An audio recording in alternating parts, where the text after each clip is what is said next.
En Lo que faltaba, hacemos Sobremesa, una conversación sobre los temas que hay que hablar y están en boga.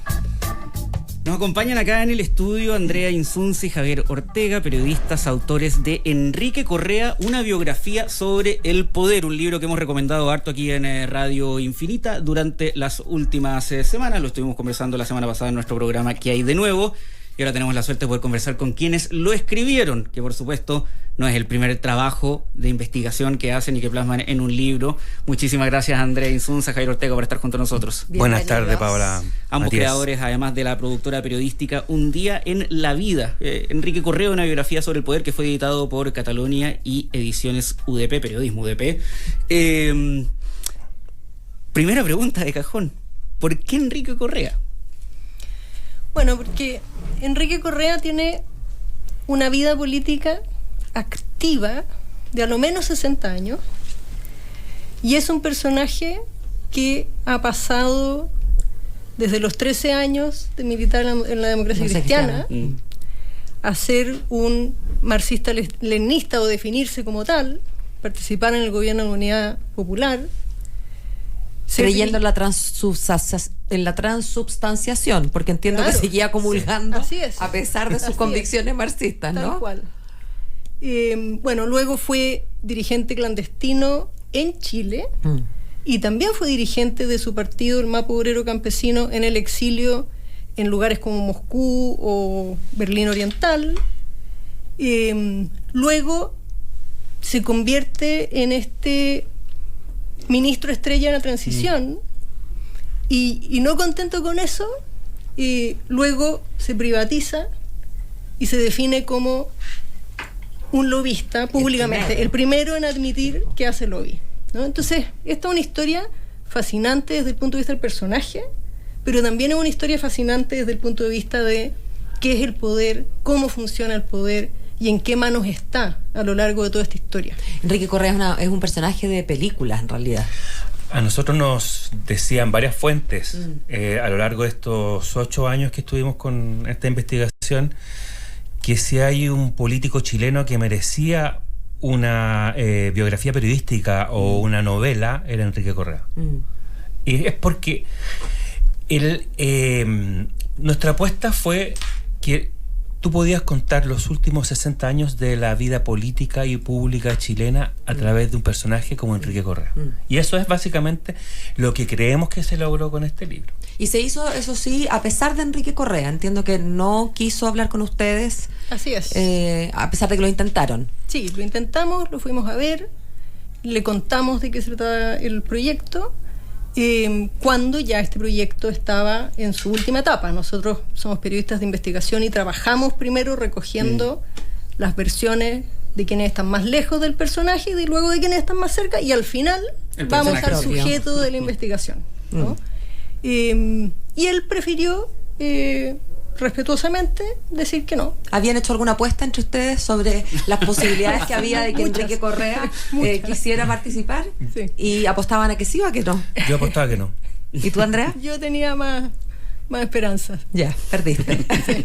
¿Y por qué tú crees, Javier Ortega, que estabas pensando más desde el lado pesimista que él no iba a querer participar de algo así? Porque nos enteramos al poco. Él se enteró muy rápidamente que nosotros estábamos haciendo esta investigación. Porque una de las fuentes, nosotros fuimos a Ovalle y a Combarbalá, y una de las fuentes de Combarbalá lo llamó al día siguiente. Facto. Claro. Y muy prontamente nosotros nos enteramos de que él quería echar a andar una propia biografía. Y por eso yo dije, no, hablar con nosotros. Ahora, eso no ha ocurrido hasta el momento. Pero ya está. No, él anunció que va a publicar la biografía en los próximos meses. Ya. Sí. Agosto parece, dijo. ¿Y ese es el tipo de cosa que ustedes como que comprarían el primer día?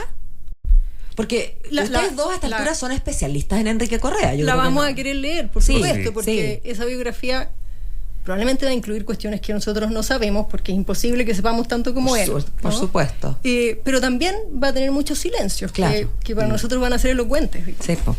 Que hay como una dualidad del personaje Enrique Correa en el sentido de la figuración y el anonimato, ¿no? Porque Claro, quizás una generación completa lo conoce un poco más o mucho más cuando él es vocero de gobierno, ¿no? ¿Qué cargo más expuesto que eso después del presidente de la República? Pero después, cuando ingresa al mundo privado y se indica como lobista, vuelve a una suerte de manto de anonimato que ya había hecho gala, por ejemplo, bueno, ¿qué más decir? La clandestinidad, ¿no? Tiene como esa división. Claro, él, por su naturaleza, creemos nosotros, es la de una persona que ocupa el segundo lugar, ¿no? De una organización, de un partido, de un gobierno.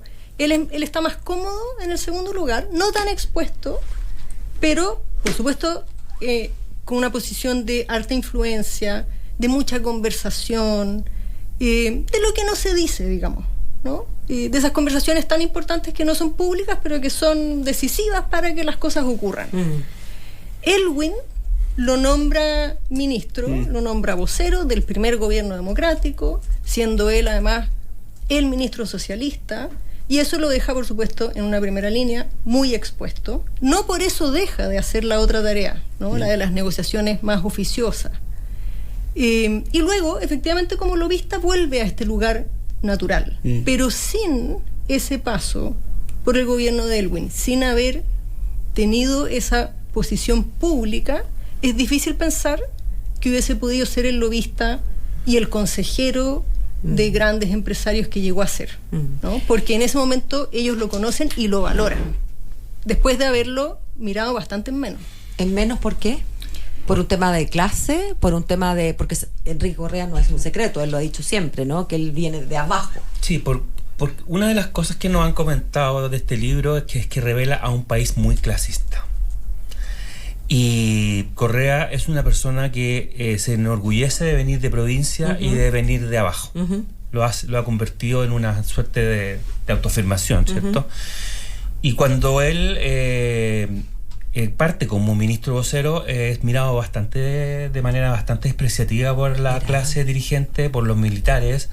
De hecho, tiene un episodio donde es tratado muy mal por el subsecretario saliente de Pinochet, Cristian Lavé, y ese episodio donde es tratado mal, al parecer por su apariencia, porque se vestía muy artesa, hace que Ballerino se acerque a él y lo conozca y lo trate bien, porque están en todo el traspaso de mando, y Ballerino, que tiene esta cuestión señorial, era también el general más político de Pinochet, y se da cuenta que está ante un político talentoso y profesional, y que por lo tanto puede abrir un canal oficioso con estos nuevos inquilinos que quizás que vienen a ser, y él, Ballerino, tiene que preparar la última línea de retaguardia porque Pinochet está en retirada. Una de las cosas que a mí como que me fascinó leyendo el libro que estoy terminando es que Enrique Correa es un político como impensado o impensable en la actualidad, en que todos quieren estar en primera línea, en que no hay una vocación por la segunda línea, sino todo lo contrario. Incluso aquellos que no están naturalmente llamados o no estarían naturalmente llamados a la primera línea, quieren estar a primera línea, y si es a costa de codazos, a costa de declaraciones vacuas, todos quieren estar ahí. Y lo otro que me fascinó, y me interesa mucho cómo lo vieron ustedes, porque, bueno, a pesar de que el libro es gordito, me imagino que la investigación de 8 años es que te contra gorda, es ¿cuál es la motivación última? Porque pareciera que Enrique Correa es alguien que busca el poder por el poder, cuando en general estamos acostumbrados a que la gente busca el poder como un mero medio para otra cosa, para la plata, para la influencia, y sin embargo aquí no parece haber sino el gusto del poder como un fin en sí mismo. Parto yo con la última parte y después la Andrea. Nosotros conversando con Andrea con esta suerte de obsesión, nos convencimos de que Correa no busca la influencia por cargos, por reconocimientos, menos por plata. ¿Ya? Él tiene una vida bastante monacal y es muy desprendido con las cosas físicas. Que eso se cura también, hablamos. Sí, tuvo un año en el seminario, y algo de eso tiene que ver también con lo que estamos describiendo ahora. Correa, nosotros nos convencimos de que Enrique Correa, su pasión es la influencia y en sí es el objeto de deseo. No hay la influencia no es un medio para. Él ahí está, decimos nosotros, él no, a él le gusta el pedaleo, no es que vaya en bicicleta para alguna parte. Le gusta el recorrido, digamos. Ahí está su esencia y su despliegue y toda su pasión, y el mejor ejemplo de eso es Imaginación, que es una empresa creada para que Enrique Correa haga lo que le gusta. No es una empresa creada para ganar dinero ni que le vaya a sobrevivir a su fundador. Y le gusta estar donde se toman las decisiones, participar de ese circuito, ¿no? A veces con una convicción, a veces por estar ahí. Solo por estar ahí. Bueno, muchas veces, de hecho, en su labor de lobista, uno pensaría que le ha tocado remar hacia el lado de una convicción que no parece la propia, ¿no? Así Más es. bien parece la convicción del cliente. Así es. Es que esa es la gran pregunta. En el gobierno de Lagos, que es un gobierno que a nosotros nos interesa mucho ver a través de él, porque él, como lobista ya, ayuda a que el empresariado le pierda un poco el Miedo. temor a ese Lagos que en ese momento provocaba mucho susto en ese mundo. El regreso, ¿Cómo cambió? era el regreso ¿Cómo de ha cambiado? Allende al poder, Claro, básicamente, ¿no? Exactamente, ¿no? El socialista que volvía, en fin. Entonces él ayuda a ir tratando de atenuar estos temores. Cuando Lagos llega al gobierno, que es un triunfo que él siente también como al que ha contribuido, digamos, desde Imaginación, él pelea, digamos, enfrenta políticas redistributivas de ese gobierno que para Lagos eran muy importantes, como el impuesto al tabaco, como el impuesto al alcohol, ¿no? Él en ese caso representa los intereses de quienes quieren echar abajo esos impuestos y lo logra. Ahora, en lo que pueden averiguar en esta investigación, ¿resiente Enrique Correa su salida de la primera línea política o se adapta fácilmente? Después del gobierno de Elwin, él tiene una segunda vida, digamos, ¿no? O sea, él llega a ser muy influyente como ministro y probablemente su punto más alto desde el punto de vista de una carrera política formal, pero él como lobista también tiene puntos altos en este mundo del poder real, que él lo tiene muy claro. Él entiende que hay un poder formal y entiende que hay un poder real. En algún momento él considera que el poder real debe estar en el poder formal, porque así le podemos pedir cuenta. Pero en los hechos, cuando él se transforma en lobista, él sabe que está del lado del poder real, al que no necesariamente se le puede pedir cuenta. Él no planifica ser lobista. Ah, ¿no? No lo planifica. Ay, ¿cómo ocurre eso? Tú te la sabes mejor. A ver. Es que nos dividimos los capítulos, por eso. Sí, imagino. Bueno, pasan dos cosas, digamos. Él cuando sale el gobierno de Elwin quiere, por un lado, tener un cargo en el PS, incluso piensan que puede llegar a presidir el Partido Socialista. Y esa no es una posibilidad porque Correa llega muy tarde al Partido Socialista realmente. No forma parte de su historia ni de sus lotes. También tiene la intención de ser senador y tampoco hay espacio para él. No hay un cupo. Pensando en una elección, digamos. Ah, ya. Y después del 97, al gobierno de Frei Ruiz-Tagle, al presidente le toca designar a un número de senadores designados.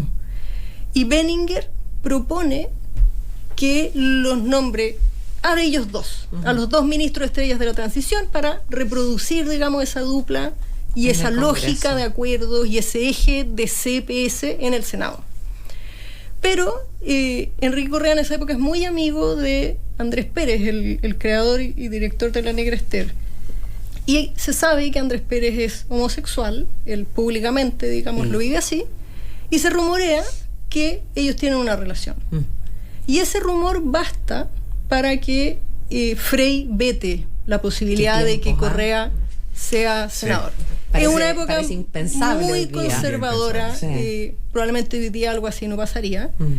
Y nosotros damos cuenta de eso, no así sobre si el rumor era cierto o no, porque nos parece que no hay interés público ahí, pero sí en este hito que va a marcar el retiro de Correa de la vida política. Después de eso, él anuncia que se va. Oye, a propósito de esta moralina de la que éramos todos víctimas en esos tiempos, que como digo, parecen tan alejados de lo que somos hoy como país, está el tema de los juicios de Varsovia. Sí.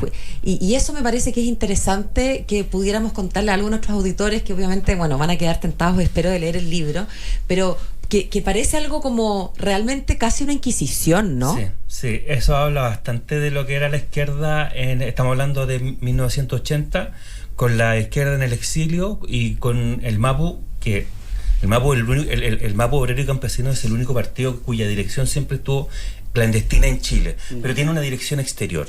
Esa dirección exterior se junta en Varsovia a principios de 1980 para hacer un juicio a Enrique Correa, porque para algunos militantes y para militantes de otros partidos como el Partido Comunista era inaudito que el compañero Enrique Correa hubiera tenido la idea de tener dos hijos, claro, con distintas mujeres, una en Roma y otra en Berlín Oriental, ambas militantes del MAPO Obrero Campesino. Déjame, Javier, subrayar eso. Estamos hablando de un juicio que hace un grupo de gente unidos por ideas políticas para comentar la infidelidad evidente, digamos, de un militante y o sea, no eran las dos mujeres las que se juntaron a apelarlo o a decir vamos a funarlo, sino que un partido político. Así es. Ahora, perdón, la Dirección Exterior efectivamente propone castigar a Correa y envían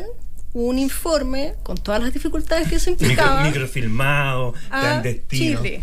Un informe como el fallo judicial. Un informe, digamos, donde ellos hacen la recomendación de sancionarlo. Ya. Y eso llega a la dirección en Chile, donde están dirigentes como Jaime Gasmuri, Mario Valdivia, Fernando Ávila, que leen esto y consideran que es una locura, que esto no tiene, que el partido no tiene nada que opinar sobre la vida privada de Correa, que menos en el contexto ellos lo pueden juzgar por su actuar militante, dirigencial, y ellos están conformes con eso y por lo tanto descartan la sanción. Pero el hecho de que haya habido en el exterior, en el exilio, gente, y no uno, porque claramente este informe no fue alguien que un día dijo, oye, qué feo esto, voy a escribir un informe, sino que fue discutido formalmente. Gente desconocida, por eso te digo, por la dirección. Da cuenta de algo que yo no sé cómo se llama, digamos, pero que parece, mirado los ojos de hoy, conservadurismo.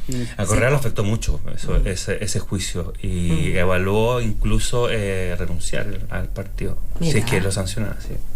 Raúl Ruiz tiene una muy buena película sobre el caos que es el exilio. Diálogo de exilio. Diálogo de exilio. Una muy buena película que a veces recuerda este tipo de discusión, recuerda lo que pasa en la película de Raúl Ruiz. Llevan mucho tiempo trabajando juntos, ¿no? Y ahora que bueno que pusiste la dinámica de que escribieron cada uno un capítulo, han escrito Bachelet, una historia no oficial, Los Legionarios de Cristo, que debe ser de los libros periodísticos más influyentes de Chile en los últimos 20 años, y ahora este trabajo. ¿Trabajan siempre con la lógica de un capítulo cada uno y después juntan? Trabajamos distintos capítulos, a veces son 3 juntos porque nos hacemos cargos de periodos, digamos.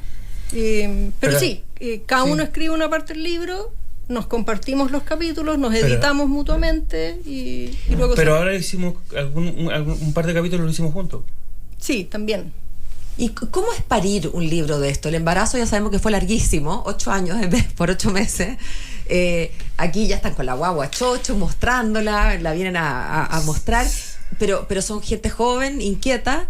¿Y cómo, quiero entender cómo se gesta, cómo es la transición de el parir, mostrar la guaguita y después empezar a gestar de nuevo? Es raro porque, o sea, no sé, porque estamos mucho tiempo y nuestros amigos, nuestras parejas nos dicen, pero ¿cuándo van a tener los entrevistados? Nos llaman y dicen, pero ¿hasta cuándo? O sea, y de repente todo sale, todo germina y lo bueno para nosotros es darnos cuenta de que por lo menos hasta ahora el libro ha gustado, ha sido un aporte, ha servido para la discusión y eso para nosotros es lo importante. Y de todos modos hay que hacer el punto de que partimos, digamos, entre que partimos y cerramos pasaron 8 años, ¿no? Pandemia entre medio. Pero entre medio, claro, hubo una pandemia que dificultó parte del reporteo. Luego hicimos también otros proyectos, ¿no? Nos dedicamos, por ejemplo, un año entero a hacer un documental sobre los documentos desclasificados de Estados Unidos desde Allende hasta el fin de la dictadura. Entonces, claro, hubo periodos en que también nos desconectábamos de esto y después volvíamos. Pero es cierto que pasamos mucho tiempo, queríamos que es probablemente el proyecto más ambicioso en el que nos hemos embarcado los dos, y queríamos que quedara bien. No queríamos terminarlo por terminarlo, queríamos que quedara bien. Hay una cosa que no sé, me gustaría destacar, es que no solo hay personas, además de personajes, además de Enrique Correa, que es el personaje central, hay personajes orbitales que son que son bien importantes. Por ejemplo, Rodrigo Ambrosio. Que fue un poco conocido, además. Sí, ¿sabes qué? Para mí fue una sorpresa la relevancia que tuvo Rodrigo Ambrosio. Y de hecho nosotros en un momento le dimos aire a Ambrosio. Hay un pequeño perfil de Ambrosio adentro, porque era un tipo realmente despampanante. O sea, venía con una sed de poder increíble de Francia. O sea, él iba a ser el que iba a renovar a toda la izquierda chilena, y después iba a ser presidente de la izquierda, y después iba a ser presidente de la República, y después del universo. ¿Ya? Y marca mucho a Correa y se muere. Y se muere a los 31 años. ¿Ya? Y es heavy como lo poco que lo conocen, ¿no? Porque Miguel Enríquez, que era su gran rival en la izquierda y que igual tenía un perfil muy parecido, es muy conocido. Hay varios libros. De Rodrigo Ambrosio yo conozco un solo libro. Y no se hizo en Chile, se hizo en Suecia. Y no sé si es muy bueno periodísticamente. Y también te pasa que tú crees que hay algunos temas que están súper tratados y por lo tanto vamos a hacer un capítulo muy breve, como el gobierno de Aylwin, al que al final le dedicamos 2 capítulos, porque encontramos muchísimo material en archivos que hoy día son públicos, que nos permitieron hacer una relectura de lo que había pasado, por ejemplo, con el rol de Correa en la negociación con los militares, que siempre ha sido contado como él jugando el rol del gran negociador muy asertivo, y en realidad comete errores, ¿no? Eso es algo con lo que nosotros nos encontramos y es nuevo. O por ejemplo que se haya opuesto a la comisión Rettig, que estaba brevemente contado en algunas partes, pero no con detención para entender por qué, etcétera. Las motivaciones, claro. Exacto. O por ejemplo lo importante que fueron los fondos reservados en ese gobierno, ¿no? Y eso es un montón de trabajo, dar con eso, entender cómo funcionan, dar con las cifras, etcétera, etcétera.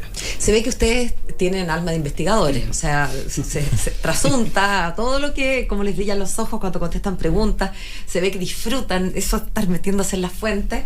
Entonces quería saber si es que, y no quiero apurarlos, obviamente esto está recién parido, pero ¿hay algo que ya estén como, oye, lo próximo tiene que ser esto, porque se me van las manos? Siempre estamos viendo cosas, y no necesariamente libros, pero siempre estamos viendo proyectos. No, temas, digo, en los que quieran meterse. Sí, o sea, por eso está la productora Un Día en la Vida, esa es la idea. Es de hacer rock and roll para raros. Qué bueno, qué bueno. Andrea Insunza y Javier Ortega, autores de Enrique Correa, una biografía sobre el poder, editado por Periodismo UDP Cataluña, también creadores de la productora periodística Un Día en la Vida. Gracias por habernos venido a visitar. Muchas gracias por la visita. Nosotros nos vamos.